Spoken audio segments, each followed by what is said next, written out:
shortfall in the number of patients is being reflected.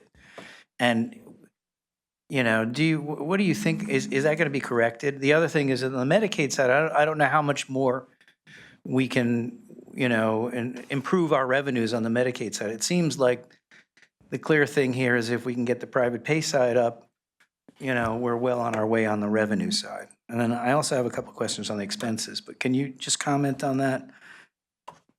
Hi. Also, I think improving our census, the quality of our payers by increasing Medicare days would make more sense. Medicare average reimbursement rate is $746 per day versus Medicaid pays only $378 per day. I see. Right, so if we increase, Medicare pays 95% more per person per day, so increasing Medicare census will help us financially. So that's a big key. And is that part of the plan? Do you think that that's something that we can achieve to maintain your momentum? Surely, and having a partnership with the, hopefully this reputable rehab services and a referral rate, we feel positive that that would happen. Stephen has his hand up. Okay. Stephen. So that's the long-term care patients you're talking about? Is that what that is? or no? Short-term Medicare. Short-term Medicare. Okay, thank you. Yes, Scott. Mr. Selden. Scott, the thing is most of the rehab patients come in as short-term, and most of them come in as Medicare. And so the plan, the operating plan that Mr. Edlovacki has talked about is increasing those short-term patients, and in particular driving the acuity patients, because they're the highest possible reimbursement rates. The Medicaid represents about 2/3 of the census, but only about 50% of the revenue. Those are the least economically profitable residents of the facility. And so the only way that you can really make a change to the income statement is to find residents who need the services, of course, who qualify for higher reimbursement Right. rates. And so we just want to hear that that's the path we're on, and that's your objective, but, you know, can we achieve it? The other thing is on the expense side, I saw that we had some big savings in maintenance and in things like also fringe and other town expenses. I'm not sure what fringe and other town expenses are, and I don't know whether maintenance, again, is something that we can, you know, that's probably a once-off thing. Maybe that we saved some money when we got rid of the wasps or something, I don't know. Can you, what is our plan where are we going to continue to cut our expenses, or where do you think that there's room for us to get more efficiencies on the expense side? So the savings in fringe is similar to the healthcare savings on the town side. That is healthcare, and it's dependent upon the vacancies in positions. So with about 8 vacancies throughout the year, the fringe costs are lower. They're allocated by Agnes and Roland based on actual. So all fringe are allocated to Nathaniel based on the actual employees and what their actual expenses are.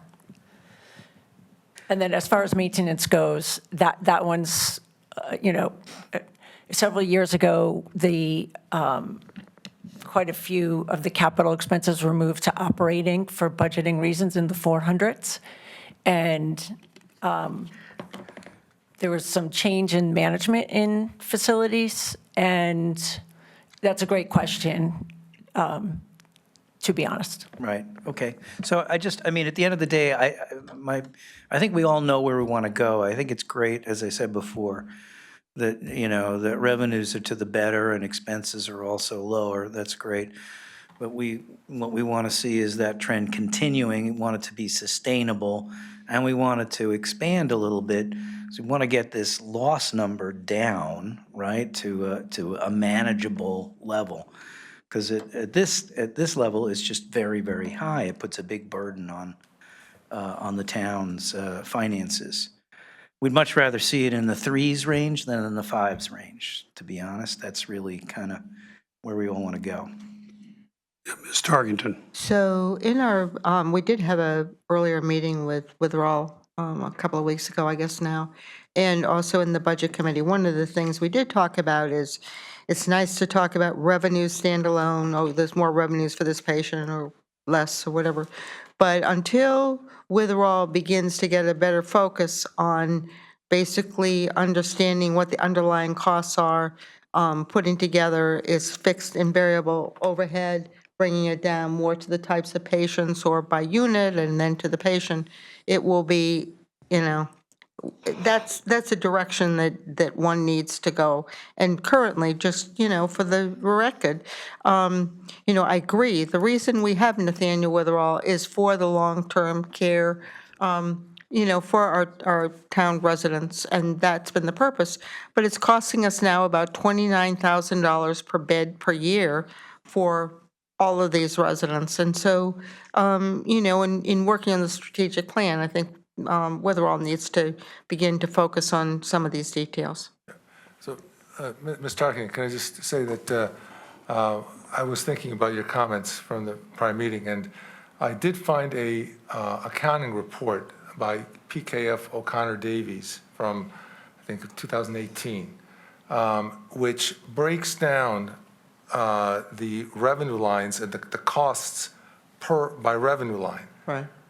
Which is it gets very close to what you've been asking for, the profitability of short-term versus long-term. I know Joan is working on getting an update of that report, hopefully. And even if we don't have the exact metrics to break down pure short-term versus long-term, just getting the revenue lines, as Mr. Seltz has been talking about, most of the revenues come in Medicare. That's a long-term business. So you'll actually get a pretty good snapshot of what long-term and short-term profitability looks like. Well, you know, one of the things that was talked about in the other meeting was now I guess we're looking at Sanford Hospital, then further up the line to Norwalk Hospital for the higher acuity patients or revenues. But then if they're staying long-term, that's not our objective. Our objective is really to provide the long-term care for our own town residents, understanding that we can't do that exactly because of federal and other requirements. But I think that needs to be kept in mind too. But thank you for doing this additional research in that short period of time, and it's appreciated. Mr. Seltz?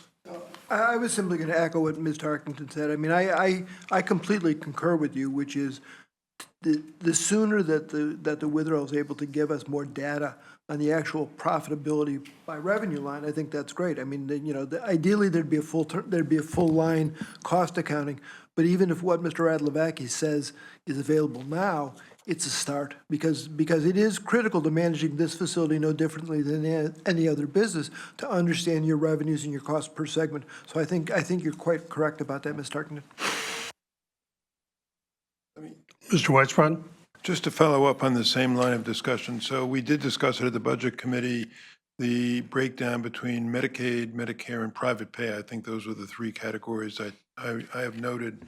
And you're saying, Brad, that you think that we'll have some, at least rough assessment on those lines available? I think I have to just pass that to Joan because something changed in the way we account for our business, right? Our EMR system back then was Matrix Care. And right before I got there, we switched to Point-Click Care, PCC. And because of what was happening with receivables at the time, so we're researching that. It is interesting to look at. I actually did not know that existed, so that was great. It was an addendum at the back of a 2018 report done by PKF O'Connor, Tom Marion. And it actually showed the short-term care being much more profitable. I just put it, you know, I want to research with Tom and how they did that because there are a lot of assumptions being made on those lines that you can't just quickly do that and make assumptions. And just, you know, PKF O'Connor, I don't know how much, you know, we want to put in that report, but I'm trying to get the backup of how they did that so that we can come close. But again, we don't have that kind of, we can make assumptions and we can put that report together, but there are going to be a few assumptions. So anyway, Kelly will be working on it. Thanks, Joan. But at a high level, just looking at like what I said before per the reimbursed rate, you can see that Medicare is 747, managed care is 557 per day per person, private paid is 649, and Medicaid is only in the 378. So at a high level, per reimbursement rate, you know which the short term is actually more profitable. I do want to add that when you look at those, you do have to look at the drug programs and so forth, and the drug programs for the short-term care are much higher expense. So, just to separately look at the revenues is exactly why we want to look at the more detailed You're right. cost accounting. You're right. Did you have something? Ms. Faciliotis? Yeah, I guess I've got some issues here as well. One issue is managing to your budget. I mean, you're given a large chunk of change, about 32 million, and yet you still come up short every year to the tune of 5, 7, 2, 3 million. So, I would like some assurances now that you are, changing your accounting and all the rest of it, that somebody will be monitoring the budget and adjusting as you need to go through the year so that we don't have these shortfalls. So that's one thing. There's also been many plans through the last 20 years. I think that's when I was first on the RTM. I mean, we had Project Renew, short-term rehab with the orthopedics was supposed to save the facility. We did a lot of extensive renovations. Then short-term rehab went to the homes instead of going to nursing homes, so that never panned out. You're now looking at more acute patients with higher risks, higher chances of medical malpractice, potentially, or, suits, not necessarily from the staff, but, everybody that has a problem always likes to sue. We have medical malpractice insurance for the facility, but that's going to increase our costs as well if something goes tragically wrong. What assurances will we have going forward, whatever strategic plan you come up, and it looks as though you're pursuing vigorously, that it won't, the acute short-term rehab for pulmonary, COPD, other things, that it won't go through the wayside and that we can pivot quickly to change as the medical scene changes. At one point, cardiac care was like the big thing. Now it's cancer care that's the big thing in health, in the health industry. Things switch, and we don't seem to be switching and responding to the market as quickly as we should. And what are you going to be putting in place to assure strategically that we can do that? Well, I think we already started, and if you really, I'm well aware of the 20-year track record. I know you are. Witherall, extremely well aware. But this entity was not run in a market-oriented fashion for many, many, many years.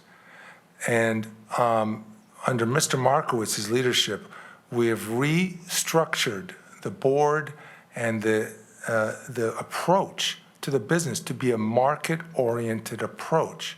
So things like getting a medical director that will want to accept higher acuity patients and not reject, that was already a big win for us.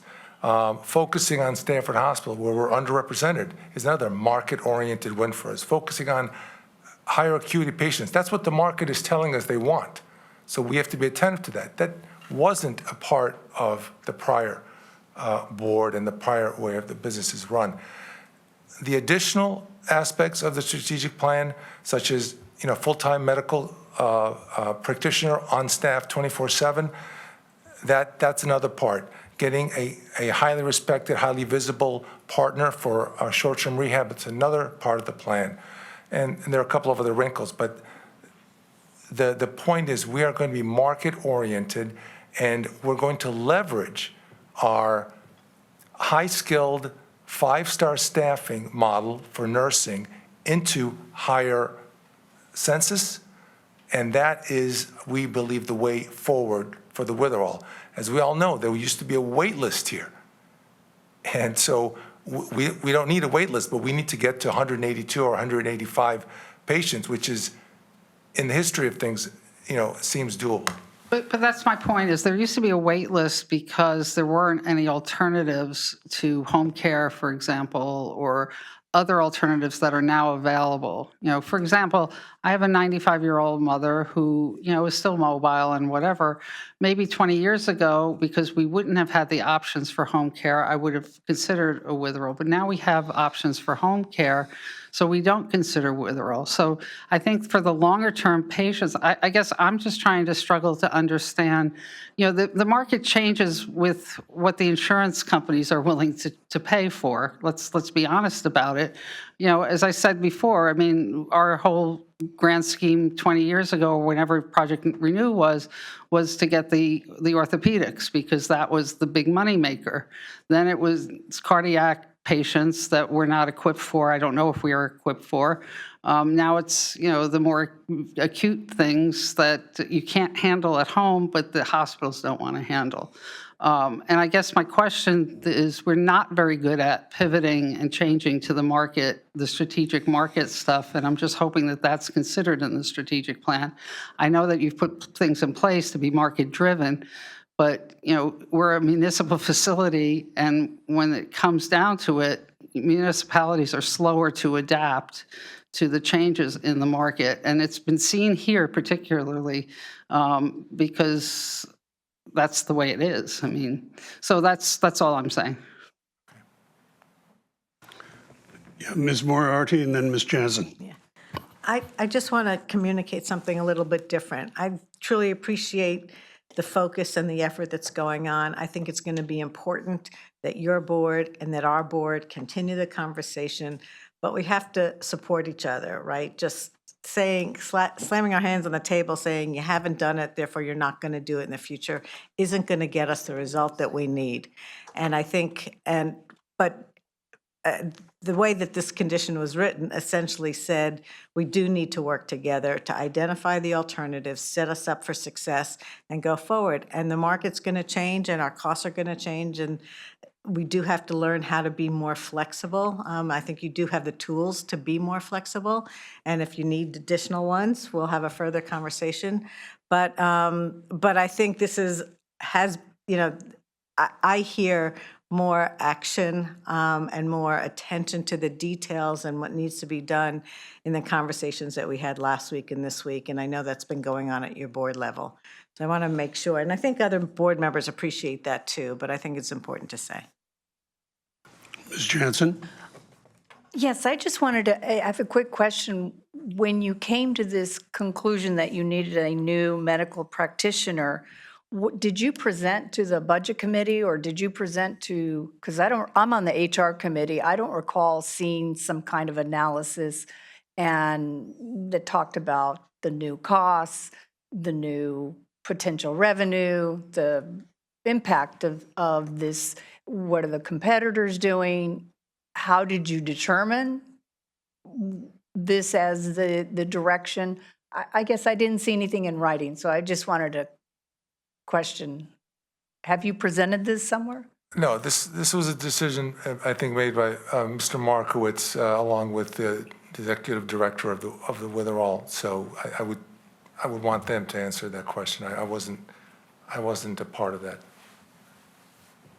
Yeah, I think it's an important point. If you would take it back to them, that if there's going to be a change in the table of organization as a department of the town, it is standard practice to for the BET and its HR committee to look at that.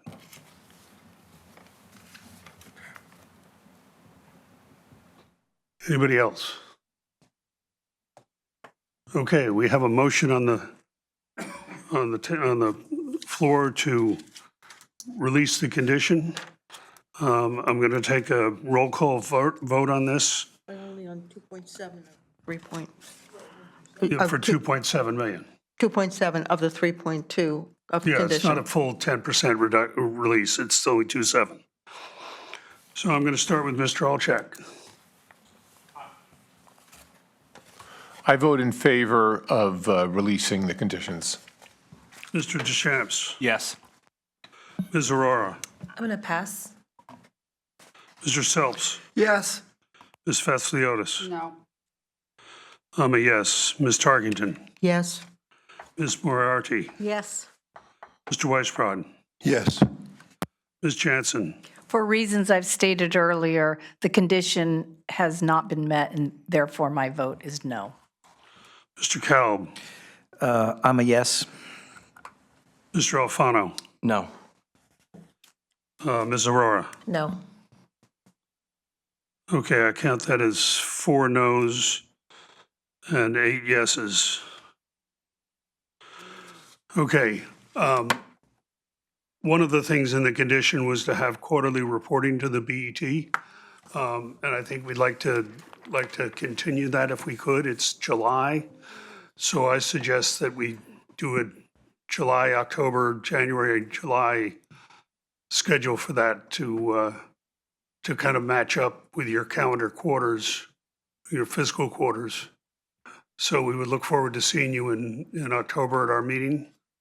I don't have the date in front of me, but it's on the schedule. Very good. Thank you both. Thank you. Thank you. Okay, we move to the comptroller's report.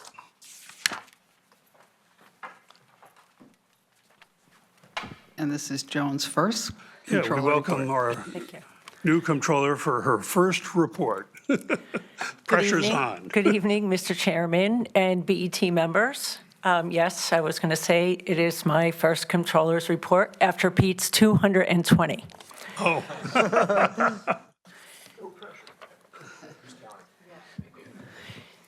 Along those lines, you might notice it's a little bit different, following a similar format, but I welcome input if there are things that you want to see in the future.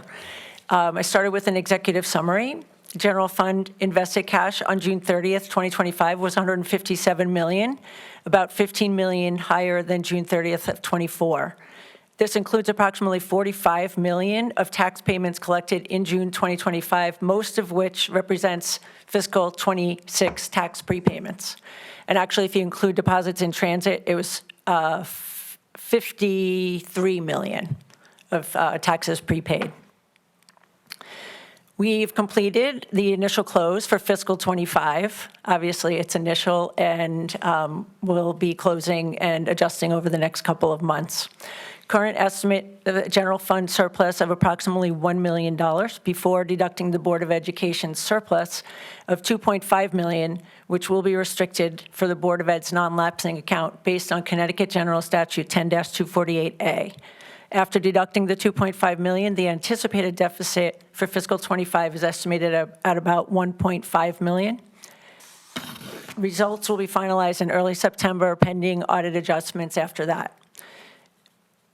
Ronnie Rauch, the Senior Executive Account Manager for the town at Gallagher, she presented the 25-26 insurance renewals to the BET Audit Committee on July 10th. Total premiums are within the fiscal year '26 budget. Of note, a total of 23 restaurants in Greenwich applied to have outdoor dining permits on town property for fiscal '25. The season runs from April 1, '25 through October 1. The risk manager reviews all permit applications that request use of town property to ensure that they have proper insurance coverages. On June 30th, 2025, the retirement portfolio snapshot showed a total composite market value of $693 million. That's up from May 31, '25 of $681 million. For fiscal '25, the gain in market value was $39.2 million, interest and dividends of $13.65 million, for a total of gains and interest of $52.9 million, a return of 7.89%.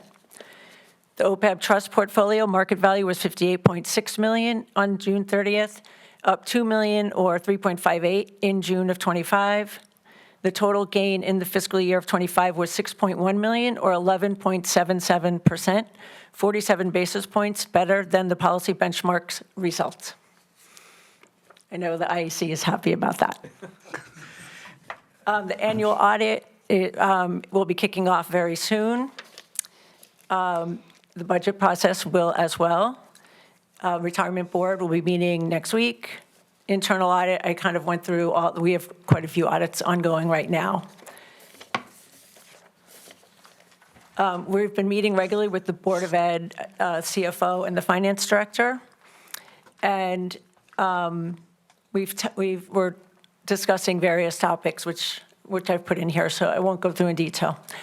And on the personnel side, Pete has been in almost every day for a couple of hours. In the morning, it's working out really well because he gives us input and then he goes about his day.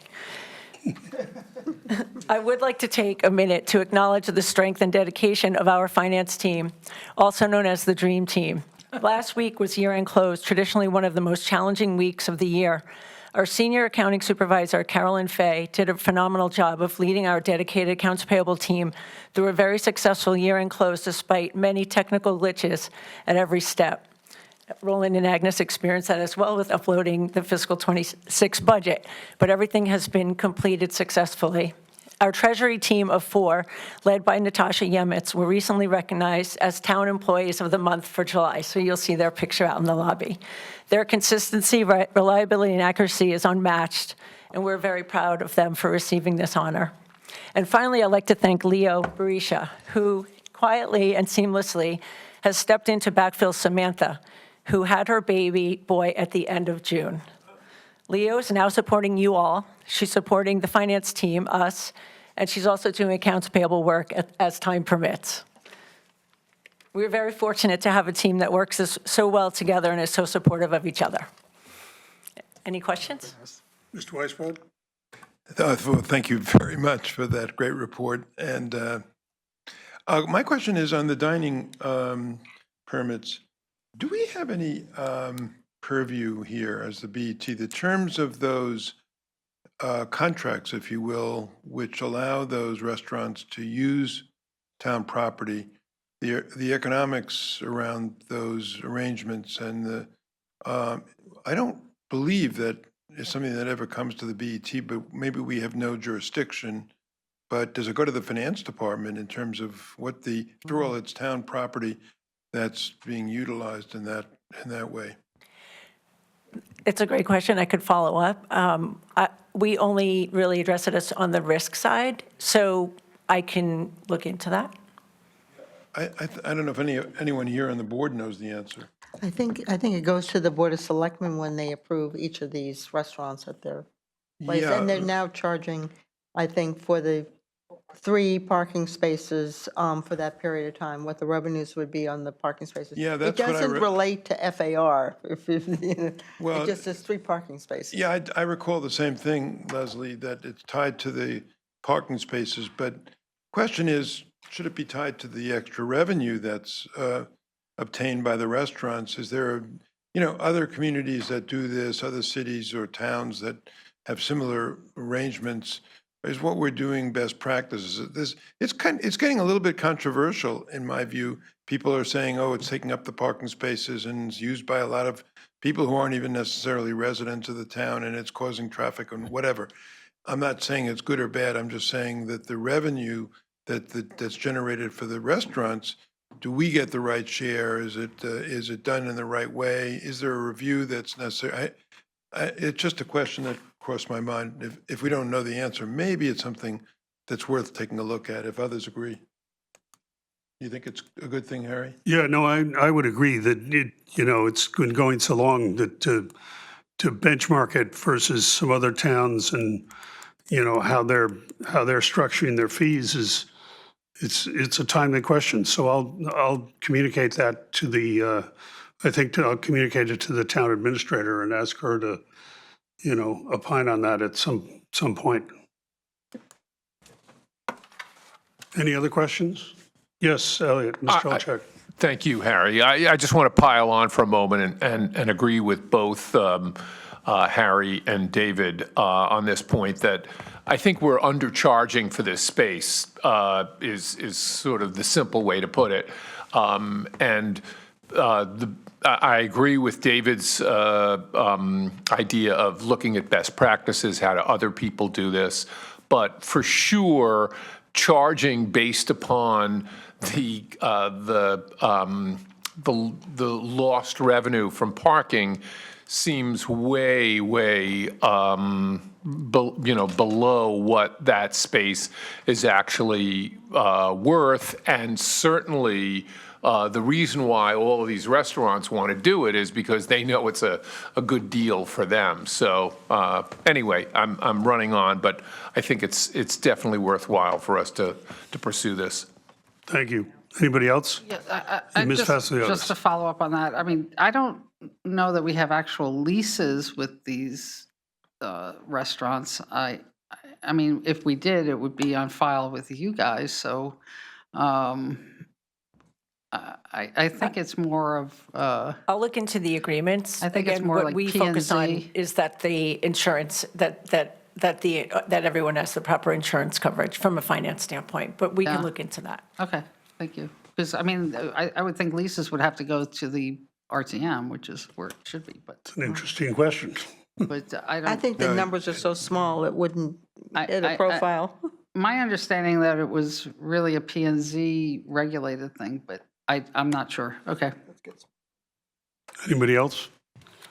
Mr. Kalb? Thank you. I'm sorry, Ms. Tarkenton, are you? No, I was just going to move that we accept the report. but- Oh, but, you I know, just, if you have some- I just wanted to know for the record that with the really a great performance of the OPEB trust.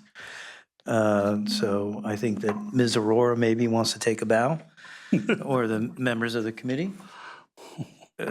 Up over 11% for the fiscal year that's pretty extraordinary. And that also has to do with the fact that the asset allocation model, I think was able to take advantage of returns. So I think that's great. And also, quite frankly, the retirement trust being up 7.87% is also for a $690 million fund. I think that's also a great performance. So both of those things, I was quite worried earlier because the markets had tanked and I was worried we were going to be below our numbers. So it's just great to see that we're ending the fiscal year above our actuarial commitments, which helps to relieve pressure on our budget going forward. So that's all. Thank you.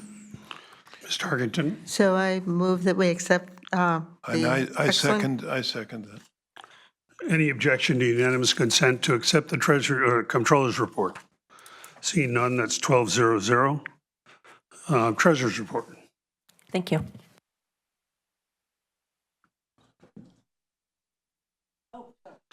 Yeah, I was wondering, was there a mysterious other person going to do that? No, sorry. Well, you all have the treasury report.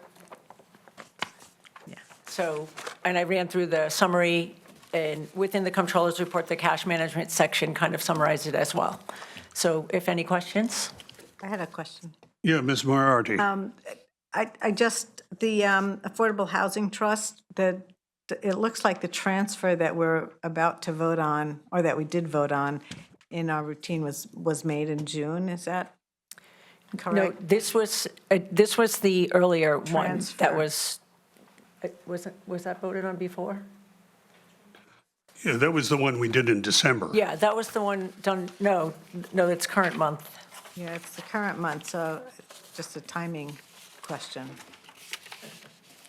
So the transfer for the, The transfer was made, you might, the transfer was made in terms of the budgets, but the cash wasn't moved yet.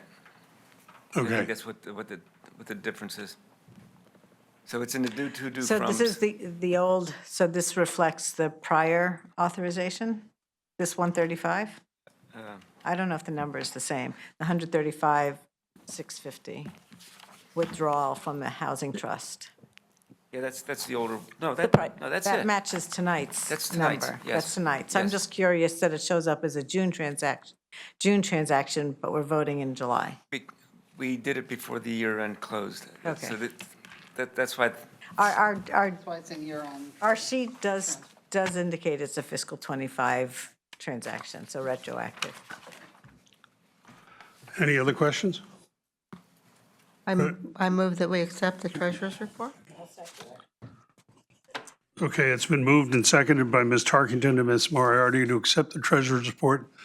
Any objection to unanimous consent? Seeing none, that's 12-0-0. Thank you, Joan. We're now going to move on to special project teams. Mr. Deschamps to report on EMAC, please. Thank you, Mr. Chairman. Recent legislation and executive orders have changed the future landscape and economics of certain sustainable energy systems. These changes have a direct impact on projects in Greenwich. Specifically, the ITC, or investment tax credit, is at risk for projects that have not commenced by July 5, 2026, and where 5% of the costs have not been spent. The Town and Public Schools Administration are in direct and regular conversation with our Town Energy Advisor, Titan, and EMAC, the Energy Management Advisory Committee, for which I serve as the BET's liaison. Cohen's solar project appears to be safe and is underway. Current pricing is .067 per the contract. CMS Solar, a final red-line agreement has been shared, and we should have execution of this document within days. Green Skies believes the project will still qualify after the recent changes to the ITC, and current pricing is .09 per the contract, a 30% increase over the Cohen, but still well below direct grid costs of approximately 20 cents. HEMAV HVAC, AECOM is working on design. The week of the 21st, that's this week, they will have engineers on site to continue the design work. They have created a building information model, also referred to as a BIM.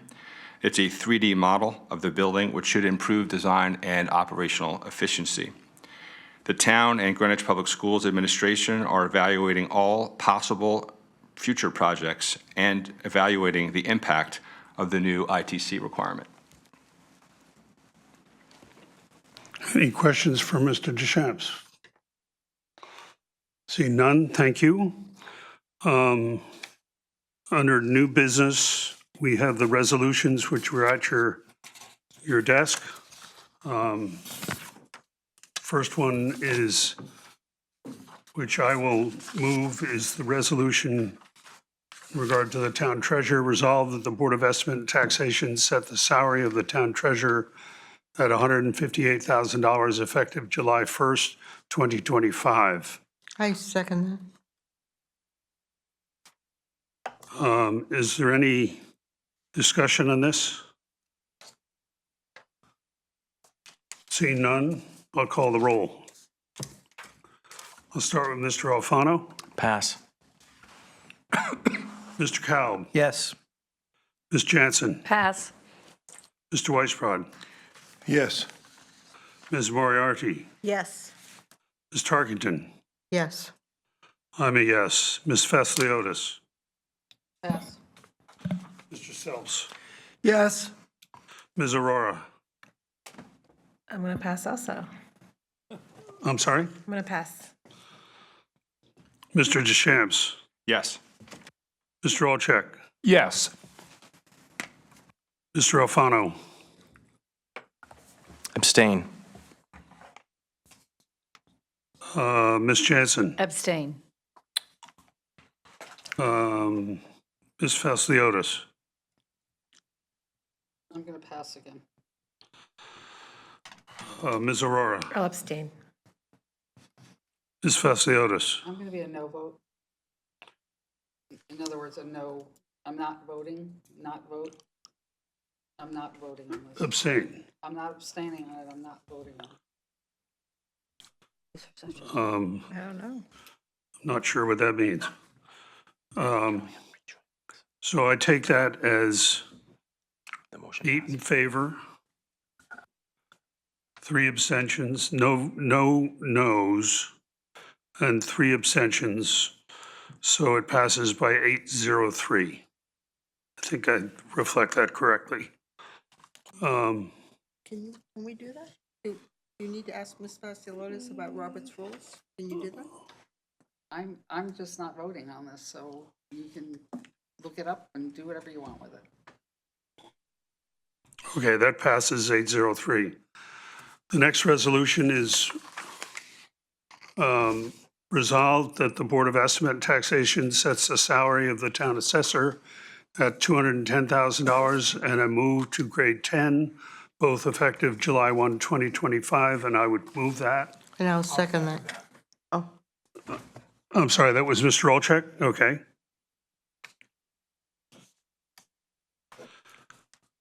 Okay, we'll take a vote on that in the reverse order. Mr. Olczek, Yes.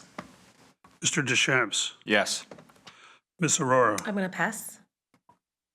Mr. Selps, Yes. Ms. Fasciotis. Yes. I'm a yes. Ms. Tarkington, yes. Ms. Moriarty, Yes. Mr. Weisbrod, Yes. Ms. Jansen, Pass. Mr. Kalb, Yes. Mr. Alfano, Abstain. Ms. Aurora, I'll abstain. Ms. Fasciotis. I am also not voting on this.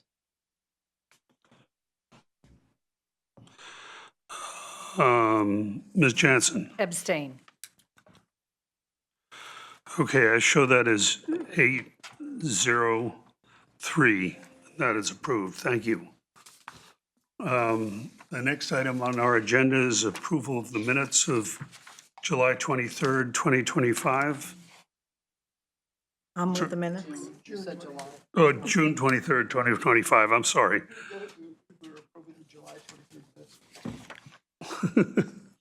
That would be difficult. May I have a motion? I'll move them. Ms. Moriarty moves. Second, please. Mr. Selps seconds. Any discussion? Any objection to unanimous consent? That passes 12-0-0. Okay, the intention was to have members of the Board of Ed here at 8 o'clock. It's 8:06. For the members of the public, I will just state that state statute does require that the Board of Ed meet with the Board of Estimate 30 days prior to the commencement of negotiations. This really should have happened a month ago. And we had a tacit agreement Friday afternoon for them to show up at 8 o'clock tonight. But that changed during the day when a member said that there was a personal conflict.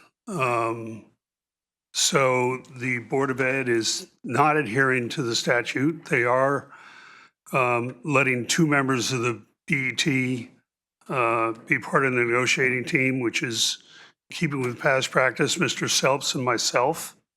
They are not following recent practice of including the labor contracts officer for the town, nor including members of the RTM labor contracts or a member of the RTM labor contracts committee. So this is an unfortunate change in what had become a very good practice to bring the expertise, especially of Mr. Mason, to the table. The only paid specialist in labor contract negotiation in the town. It opens the question as to who's going to run the numbers on the cost of contract and how good the information will be for us. I'm looking at Mr. Geiger. Hopefully his and Angie's expertise will still be available. Well, the controller has to Sign off? No. sign off on the cost of the contract. I'm sorry? The controller has to sign off on the cost of the contract. Right. So it's reviewed in finance. Right. Well, hopefully we're going to get the right information from the negotiating team. Yes, Ms. Moriarty, you Just want like to to make comment? a comment, because I think your comments, you're making assumptions on rationale of why the Board of Ed was not able to attend tonight. I think you got some information. They've invited us to a meeting, every member of this board to a meeting at 9:30 tomorrow, if you can make it, to have that conversation. And I just think that there may be reasons or expectations that the Board of Ed members had for for proceeding in this manner, and we haven't heard them. So to assume that there's negative consequences or negative reasons, I don't think we have that information. Well, we could have heard from them tonight. And they could have sent an invitation directly rather than through you. The fact that this was only identified to any member, I wasn't aware of this meeting either until Friday afternoon. I'd say there was a lack of communication between Board of Ed, between the board and our board.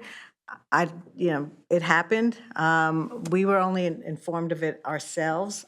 So tonight was convenient for us. They're not meeting. It's not convenient for them necessarily.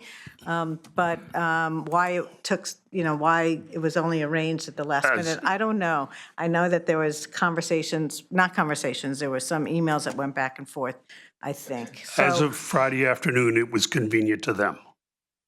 Can I just stop the rancor right now and just say that Section 10-153D of our state statute says, within 30 days prior to the date on which the local or regional Board of Education is to commence negotiations, such Board of Education shall meet and confer with the Board of Finance in each town or city having a Board of Finance. This has not been done, and that's just the bottom line there. And, we can say that it's not convenient for one or not convenient for another. This is long past due, number one. So having a meeting today or tomorrow morning, which is not convenient for some on this board, it doesn't make up for the fact that this was not done according to state statute. I just want to indicate for the record that I'm looking when the state statute was approved. I don't know, but there's been a lot of negotiations previously, and the advice from attorneys was always that they were in compliance with the statute. So practice expectations may be changing. That's fine, they can, but it's all down to communication. It just didn't happen in this case. I would also point out that a few weeks ago, I communicated to Dr. Budd of the requirement, and he agreed to take it up. So there was communication contrary to what you said. As another part of the chair report, you'll hear about this, but in the October meeting, just to note on your calendars, will be upstairs in the Cone Room because this gets used for the election. The September meeting will be, as noted, September 16th at 6:30 in the Town Hall meeting room. Without any other reports, I'll take a motion to adjourn. Second. So moved by Mr. Alfano or Second. Mr. Powell? Moved by Mr. Alfano, seconded by yours Okay. truly. Moved and seconded. Without objection, we're adjourned at 8:12. And have a good summer, everybody. Yes, have a good rest of the summer.